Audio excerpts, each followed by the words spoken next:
Sauce. Yeah, This one is ice latte. Yes, right. This one is mine because I want ice latte, but I give it to Ryan. So say you want to take this one. You wanna? No, it's okay. No, No, this one. Okay, I like also.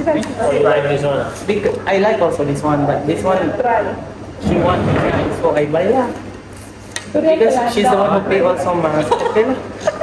Okay, it's weird. Really good. Bago pa tayo mapobre. Okay, so let's start. So, hello. Hi. Tell me about yourself. Hi guys. Sige, I don't know YouTube channel. So, my name is Bryan Deocampo Sabangan. You can call me Bryan. I'm 24 years of age. I am from the Philippines, but I am currently living here at Kuala Lumpur, Malaysia. To be exact, it's Cempaka Ampang. That's it. Alright, so right now you are working in Malaysia, correct? Yes, I am currently employed here. So, what drives your interest in exploring diverse cultures within Malaysia? What drives your interest in exploring diverse cultures within Malaysia? Actually, being in the culture of the Philippines in the Philippines and here at Malaysia is quite different, because in the Philippines, most of the people there are Christians. Rather, this country, 90% of your population is Muslim. I can see that there's a huge difference between the two, but then again, I am willing to adapt some of the cultures and then religion itself in here because I am here. Also, the kindness of the people from the Philippines and Malaysia is still the same. The culture, some of it, the words actually, some of the words are same, but the how you carry yourself depends on how you, to be exact, how you dress up. It's quite different because in the Philippines we're legalized to wear whatever we want to wear, but in here it's quite like it's not open. Yeah. So that's the difference between the two countries. But then again, I can see Malaysia that Malaysia is quite a good country as well. So the interest is because there's a difference between Yeah. Philippines and Malaysia in culture, is it? Yeah. So, but the interest is the two countries got the difference, but we still have a lot to like in a common. For example, the people itself. Malaysia also are very welcoming. We all know that in Malaysia, you guys got a lot of locals here. You got Malays, you got Chinese and Indian. But in Philippines, we only got one. We are Filipinos, right? But different cultures, different religions, but the how to say, the way you carry yourself, it's okay, same. Okay. Alright, so let's go to question number 2. So, how do you adjust and connect with both locals and foreigners in your professional environment? So, what I mean by foreigners, so now when you're working in Malaysia, of course you're not only applicable to working with Malaysians, which is Malay, Chinese and Indians, but also working with other countries such as Afghanistan, Iran, maybe Bangladesh. So how do you actually connect and adjust yourself in the professional environment? Actually, I can connect to myself by being myself. You know, in us as a Filipino, we are carrying ourselves that we don't have to, how to say, fake what we feel. We carry ourselves by what our parents taught us. So being kind is one of the reasons, because I believe that kindness is universal. For as long as you are kind, you can never go wrong. It will never give you foot back on your step if you be kind. So kindness is number one. Because whatever it is, whatever language you may speak, for as long as you're kind and you have the soul to serve the people, then it can be good as well to others. So basically, in other words, so you adjust and connect with the locals and foreigners is by being kind, is it? Yeah, correct. It's kind. Because kind is a universal language. You can just say whatever it is, but being kind, even though they don't understand what you're talking about, but they feel what's in your in heart, it's gonna be universal thing. It's gonna be okay. So let's go to the question number 3. What specific insights do you seek when collaborating with individuals from different backgrounds? So what do you look for when you seek to collaborate with individuals from different backgrounds? So this one is from either religion, this one's even culture, or even race. So what do you see in other people's per se from different backgrounds? That question is it's very deep, you know, because when you say culture, it's the culture of each individual of us. You are Malay and a Filipino, and the culture itself is different. But how can I address this one? How can I address this one? Maybe culture. It's really hard, the culture, because I'm still adapting the culture of Malaysian towards my culture in the Philippines. But what I can see in the culture of Malaysia, I don't know. I don't know. So basically, the question's asking when you are trying to collab with other people from different backgrounds, different culture. So what do you seek? What do you see specifically when you're trying to work? Let's say here we have let's say Rajan. So what do you see in Rajan to make sure that he is actually worth or actually applicable to work together, even though you guys have different background? Actually, in the workplace itself, if your culture is different and you don't have a choice anyways because you're working at the same place. So what you want to do or what you're gonna do is just adapt it. For example, Just go along. for example, Rajan cannot eat pork because he is whatsoever. You just need to respect what the culture of Rajan is or other people is, because by respecting the cultures and the religious belief of your colleagues, that will apply your respect to them as well, because you need to give the respect that you want to give if you want to be respected as well.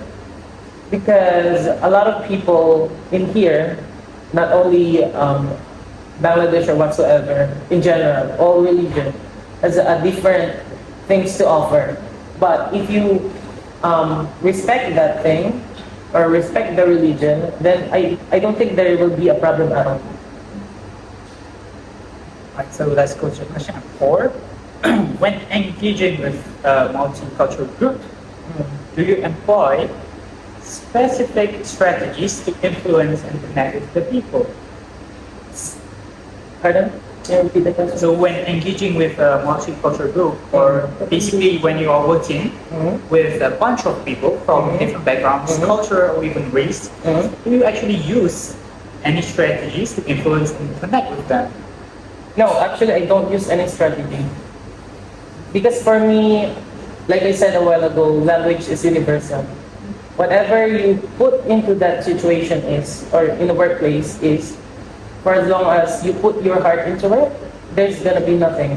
Like there's gonna be nothing problem that would be engaged to that situation, because we all know that in different religion or cultures, we have the differences. But we must need to address that those differences will be okay when we see that our differences can make us okay. For example, you're different from my culture, you're different from my belief, but I will respect your belief, you respect mine. That's all. Right, so let's go to the question number 5, which is our last question. Have you ever encountered any challenges in communicating with individuals from diverse cultural backgrounds? Yeah, I do because, like I said a moment ago, I'm working here, and I hope you don't mind. I'm saying that I am working at the service. I'm working in one of the Japanese restaurants here at Malaysia, and as frontliners of one of the frontliners here, and as a receptionist slash supervisor of the of the restaurant, I do talk to many people in front of it for in different races as well. I talk in Malays, Chinese, and other races too, such as like Indonesian or other foreigners itself. I encountered the things like that when because I am still new here at Malaysia. I encountered the I don't want to say the race of the person because maybe it will hurt, but I encounter one of the race here, like races in me because I cannot speak Malay. Being a foreigner here at Malaysia in a year now, and I cannot still speak Malaysian language or the Malay or even the Chinese language itself. It's not less for me, you know, but that person raises me because I cannot speak that much.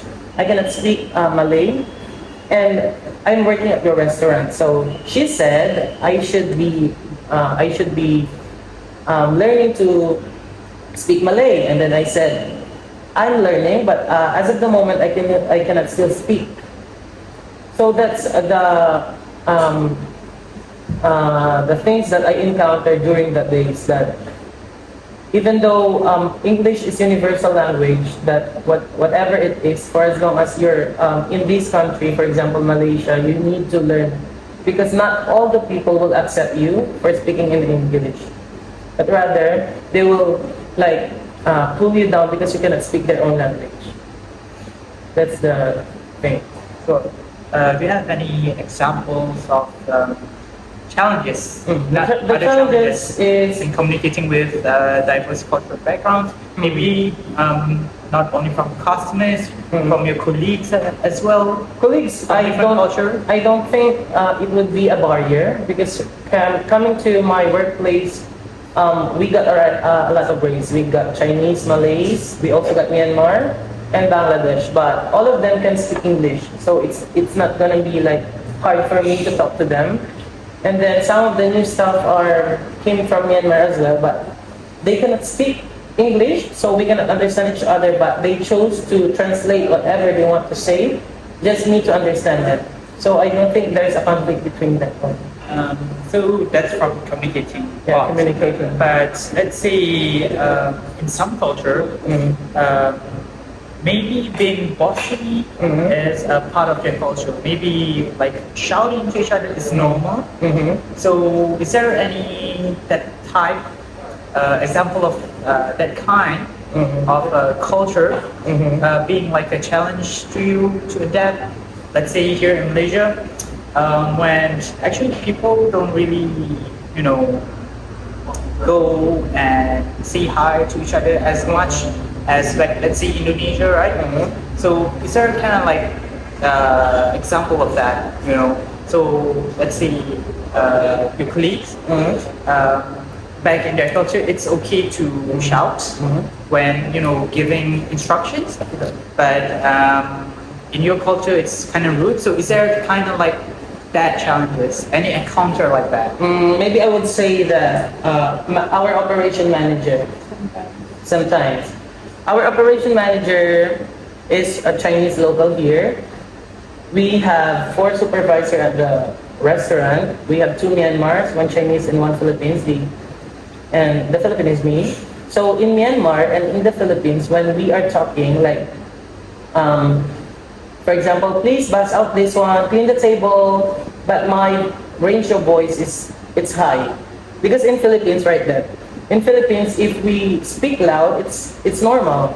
For as long as we're not saying bad words to you, we're not angry at all. Yeah. Same goes with Myanmar. Some might misunderstood that we're fighting. We're fighting, but we're not. Same goes with Myanmar. So every time we talk, because at the restaurant I'm a host, so I don't clean table, I don't serve, so I just tell them what to do. So every time I talk like, please clean the table, need to clean because the customer is waiting outside. Then that operation manager came. So she think that I am angry because my voice tone is too loud, but I'm not. Maybe she thought that being loud is part of being angry, but for us Filipinos and Myanmar, it's normal. Yeah. It's like we're just stating the fact, or we're just stating the things that you need to accomplish at that moment. So maybe that's the struggle you want to hear with me. Okay, so just wanna ask one more question. It's an extra question. Okay. So let's go back to question number 4. So employing specific strategies to influence or connect with people. So now, do you apply any strategies to mingle around, to adapt around with the let's say foreigners, your coworkers, to make it like comfortable maybe? Maybe at that question, maybe as a supervisor of the shop, I need to do that. So I need to mingle to my colleagues in order then to feel that I am with them. But in my case, my staff would be happy to mingle with me. I'm not the one who mingle with them. Maybe they think they see that they can mingle with me, because even though my position is better than them, I don't see that it's gonna be a barrier with us. So my staff are like mingling with me, like they don't treat me like their supervisor, but they treat me as their brother.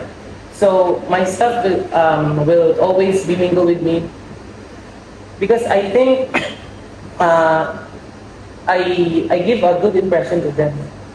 So that's why I never adjust to them. They do adjust to me. So thank you so much, Brian. I think that's all the questions. Thank you. Okay, thank you.